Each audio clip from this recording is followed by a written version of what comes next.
Sir 2019 से IT के माध्यम से 25% जो एजुकेशन दिया जा रहा है प्राइवेट स्कूल से, लेकिन उनका राशि भुगतान नहीं हो पा रहा है। ऐसे में आप आपके इंस्टीट्यूशन क्या कदम उठा रहे हैं?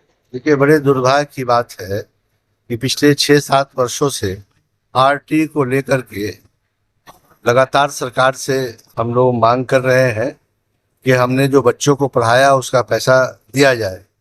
लेकिन कोई ना कोई बहाना बना के सरकार जांच के नाम पे या फंड के नहीं है उसके नाम पे या कोई ना कोई बहाना बना करके इसको आगे बढ़ाते चले जा रहे हैं, जो एक गंभीर समस्या उन स्कूलों के सामने आ गई है जो छोटे स्कूल हैं, जिनके यहाँ बहुत सारे पैसे बकाये हो गए हैं और टीचर्स को देने के अब पैसे नहीं है, मकान का किराया देना है, बिजली का बिल देना है।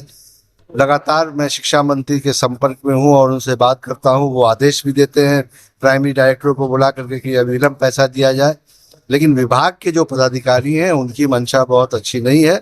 अभी मैं 3 दिन पहले शिक्षा मंत्री से मिल करके आग्रह किया है कि अगर हम लोगों को इस महीने तक पैसा नहीं मिलता है तो फिर हम लोग बाध्य होकर करके आगे की रणनीति तय करेंगे। शिक्षा मंत्री ने आश्वासन दिया है कि इस महीने पैसे आप लोगों को मिल जाना चाहिए, लेकिन मैं ये पूछना चाहता हूँ शिक्षा विभाग से और शिक्षा मंत्री से और माननीय मुख्यमंत्री जी से कि जब आरटी को लेकर करके सरकार की तरफ से ये कठोर निर्देश आता है कि 25% गरीब बच्चों को लेना अनिवार्य है, तो उसी तरह कठोर निर्णय लेकर के आप पैसा देने का काम क्यों नहीं कर रहे हो? तो इन सब चीज़ों को हमने सरकार के समक्ष रखा है और आपके माध्यम से मैं बिहार के मुख्यमंत्री से आग्रह करूंगा कि आपके बिहार का नाम हिंदुस्तान के मानचित्र पर नंबर 1 पर पहुंचाने का काम प्राइवेट स्कूल के लोग करते हैं। आज हमारे बच्चे जो देश के नाम में रोशन कर रहे हैं वो मैक्सिमम प्राइवेट स्कूलों के हैं और private school and children welfare association अपने टीचरों के माध्यम से, स्कूल के माध्यम से क्वालिटी एजुकेशन देने का काम कर रहा है। यही वजह है कि आज गरीब के लोग हों, मीडियम क्लास के लोग हों या अपर क्लास के लोग हैं, उनके बच्चे हमारे प्राइवेट स्कूल में पढ़ते हैं। अब तो सरकारी स्कूल के 99.9% टीचर के भी बच्चे हमारे स्कूल में पढ़ते हैं। तो इस तरह से ये शिक्षा के संबंध में सुगम बनाने को लेकर क्या किया जा रहा है?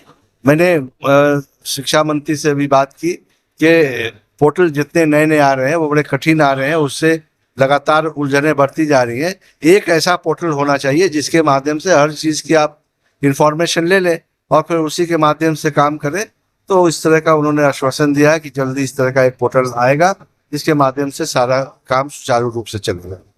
एक चीज और देखा गया था कि लॉकडाउन हो या अन्य भी अवसरों पर प्राइवेट स्कूल का सहारा तो ले लिया जाता है सरकार के द्वारा, लेकिन सरकार की ओर से जो ध्यान देना चाहिए प्राइवेट स्कूल को वो नहीं मिल पा रहा और अंकुश ही लगाया जा रहा है। ये बिल्कुल देखिए, जितने भी एग्जामिनेशन होते हैं बिहार बोर्ड के 10th के 12th के, उनके वो हमारे प्राइवेट स्कूलों का प्रेमिसेस ले लेते हैं। हमारे बच्चों की पढ़ाई खराब होती है और उसका मुआवजा भी नहीं देते हैं।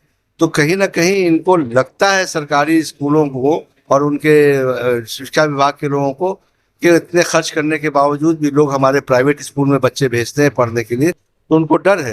तो डर है, अगर आप भी अपने क्वालिटी को अच्छा करिए, आप भी अपने स्कूलों को अच्छा करिए। जब पेरेंट्स तैयार हैं हमारे यहाँ बच्चे भेजने के लिए, तो फिर आप अंकुश लगाने क्या कर रहे हैं? सरकार इसलिए अंकुश लगा रही है कि इसी बहाने स्कूल बंद हो जाए।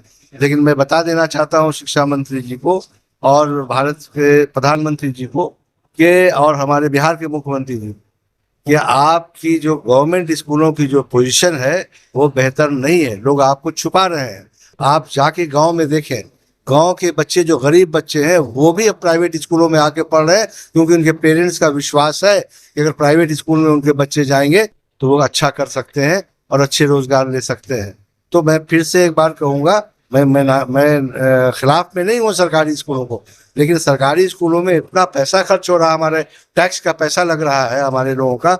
सरकार को हम लोगों से राय लेना चाहिए कि भाई बिना साधन के प्राइवेट स्कूल इतना अच्छा क्यों चल रहा है। तो हम लोग भी सरकार को राय दे सकते हैं, उनके स्कूलों को कैसे आगे लाया जा सकते हैं उसके लिए सजेशन दे सकते हैं, तभी बिहार की शिक्षा अच्छी